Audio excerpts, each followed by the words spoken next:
हम 25,000 अटेम्प्ट करेंगे आज? पूरी संभावनाएं करनी चाहिए।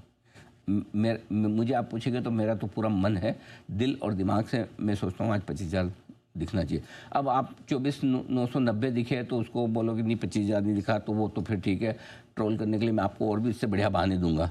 कई सारी कॉल्स हमारी गलत होती है, उस पर कर लीजिएगा 10-15 पॉइंट पे मत करिएगा।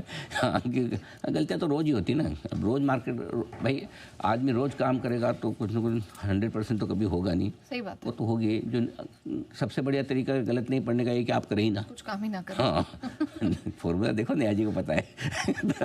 तो कुल मिला के हम भी कोशिश करते हैं इसी फॉर्मूले। हाँ, तो अगर आप करेंगे नहीं तो गलती कौन निकालेगा, सीधी सी बात है। तो वैसा वाली बात है, तो ये तो होगा। बट 25,000 कहने का मतलब 25,000 पहुंचना चाहिए। हो सकता है अगर बाजार को सरप्राइज देना है तो पॉजिटिव साइड पे आने की संभावनाएं थोड़ी सी ज़्यादा है बजाय नेगेटिव शॉक मिलने के। और तो मेरा ये समझना है शुरुआत हो, 5-25 पॉइंट ऊपर खुले तुरंत खरीदिए। शुरुआत ना हो और गैप से ऊपर खुल जाए, जैसा मेरा मानना है 101 पॉइंट तक खुलना चाहिए कम से कम, तो पहली डिप पे खरीद लीजिए। अच्छा, दोनों क्लियर है। शुरुआत पे खरीद लिया और उसके बावजूद डिप मिल जाए, मेरे कॉन्फिडेंस के विपरीत, हो सकता है मैं बहुत कॉन्फिडेंट लग रहा हूँ, जरूरी नहीं कि मार्केट ओबलाइज करे, मैं गलत भी पढ़ सकता हूँ, ठीक, और डिप आ जाए तो वहाँ भी खरीद लीजिए। ठीक। सो इस मार्केट में नीचे की रिस्क थोड़ी सी कम हो रही है आज के लिए, ये मान के चले। रिस्क मार्केट में कभी खत्म नहीं होते। अचानक से कोई नई नेगेटिव खबर आ जाए जो आपको मुझे नहीं पता, मैं डेटा के दम पर, सेंटीमेंट, अब तक का न्यूज़ फ्लो के दम पे बता रहा हूँ। फॉर एग्जाम्पल कोई एकदम से बड़ी नेगेटिव खबर आ गई, वो आपको मुझे नहीं पता है, किसी को नहीं पता, करेक्ट, तो उसमें तो आप क्या कर सकते हैं, करेक्ट। फिर उसमें बोला अरे सुबह तो आप तो इतने बुलिश थे, तो भाई साहब ये थोड़ी पता, अगर ये समझो कोई ऐसी खबर आ जाए जो हमें पता, तो वो पता होती तो थोड़ी बुलिश होते। सही बात है। बुलिश तो आप किस बेसिस पे हो सकते हो, आपके पास जो पास 5 दिनों का ट्रैक रिकॉर्ड दिख रहा है मार्केट का, एफआईज के नंबर दिख रहे हैं, जो स्टेटमेंट अब तक आए वो दिख रहे हैं, उनके बेसिस पे आपको आगे चलना है। फ्यूचर तो हमेशा अनसर्टेन है, सीधी सी बात में तो हमेशा जो फ्यूचर के बारे में मैं बोलता हूँ भाई आपको क्या पता, मेरे को क्या पता कि मेरे को अगली सांस आएगी नहीं आएगी, बस फ्यूचर इतना ही सर्टेन है। तो इसलिए अगर वो नेगेटिव छोड़ दें, बाकी बढ़िया 25,000, 150 जाने की तैयारी निफ्टी की दिख रही है। ओके, सर बस एक क्लैरिटी मुझे चाहिए थी, जो 4-5 दिन से हम देख रहे हैं कि ऊपर थोड़ा जाता है लेकिन रिकवरी टिकती नहीं है, बिकवाली आती, इस ट्रेंड से बाहर निकलेंगे? मेरे ख्याल से एक डिप तो आएगा और आना भी चाहिए, क्योंकि बड़े लेवल पे पहुंचे आप 25,000, 25,150, क्यों नहीं आना चाहिए। पॉजिटिव होना, बुलिश होना अच्छी बात है, लेकिन इसका मतलब अंधाधुंध तेजी नहीं सोचना है, ठीक है। आना चाहिए। वो डिप आए तो उसमें डरिए मत, वो आपको मौका देगी खरीदने का।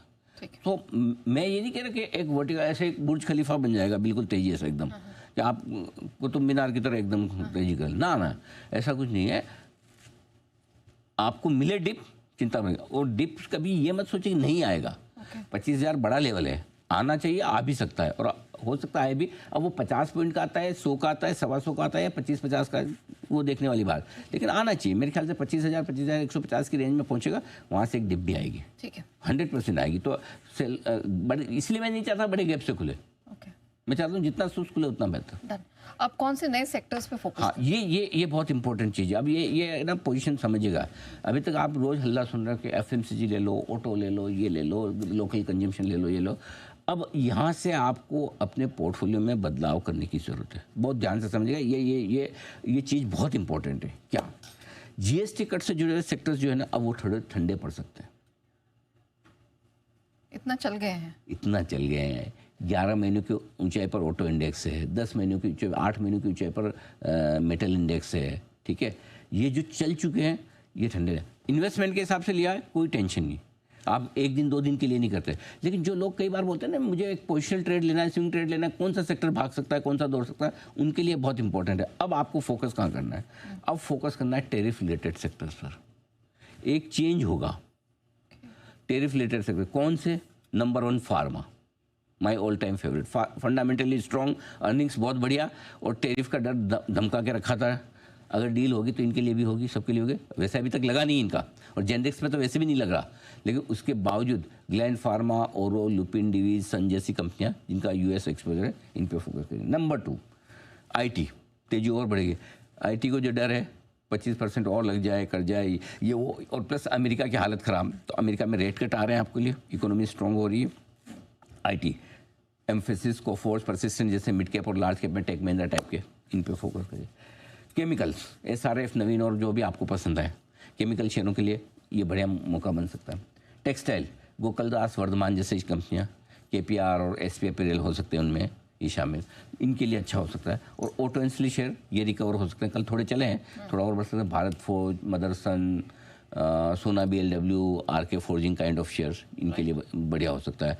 एक और चीज़ जो चल सकती है वो ये है कि अब हो सकता है थोड़ा सा FMCG सेक्टर, ऑटो सेक्टर ठंडा हो, तो अब दो चीज़ें और बनती है ना। एक ये कि मार्केट इंफ्रास्ट्रक्स वापस से अब चल सकते हैं, वहाँ पे फोकस। पहला सिग्नल आपको मिले मार्केट इंफ्रास्ट्रक्स में, कोई BSE, CDSL, camps, angel one kind of K fintech, यहाँ पे फोकस है। दूसरा PSU स्टॉक्स जो ठंडे पड़े हुए हैं, हो सकता है एक ट्रेड PSU स्टॉक्स में बने, वहाँ पर फोकस है। और तीसरा एक बहुत ही मतलब इंटरेस्टिंग चीज़ है जो 100% कॉन्फिडेंस नहीं बोलूँ, ऑब्जर्वेशन के लिहाज, बैंक्स, पिटे हुए बैंक्स और NBFC इतने दिनों से सुस्त, इनका समय आ सकता है। सो अब मेरा ट्रेड अब जो नेक्स्ट बनेगा वो ये बनेगा कि मैं उन शेयरों पे फोकस करूं, उन सेक्टर्स पे फोकस करूं जो टेरिफ से रिलेटेड या फिर लोकल कंजम्पशन से हटके, लोकल कंजम्पशन वालों ने अपना काम कर दिया एक बार, अब निफ्टी को आगे ले जाने का काम बैंक, IT, PSUs इनका बनना चाहिए। सबकी अपनी हो सकता है। अब HDFC bank, ICICI bank leadership लेने की कोशिश करे, हो सकता है रिलायंस लीडरशिप लेने की, रिलायंस पे फोकस करिए। ऐसा लग रहा है कि रिलायंस यहाँ से दौड़ने को तैयार हो रहा है। सो अब आपको पोजीशनिंग चेंज करनी है, और वो पोजीशनिंग आपको मेरे बोलने से नहीं, स्क्रीन पे दिखेगी। स्क्रीन पे जब दिखे आप अपना एक स्ट्रिक्ट स्टॉप लॉस जो भी करना है फॉलो करना है, क्योंकि ये ट्रेडिंग वाला है, पोजिशनल ट्रेड है, 3-4-5 दिनों का बन सकता है। तो अगर मार्केट की तेजी आपको बनती हुई नजर आए ये करते, तो ये पोजिशनिंग आप अपनी जरूर बदलिए। ठीक है, अलर्ट रहिए। वो पुराने वाली चीज़ों से निकल के आप नया आगे सोचेंगे, पहले सोचेंगे तब पैसे बनेंगे। Alright, done.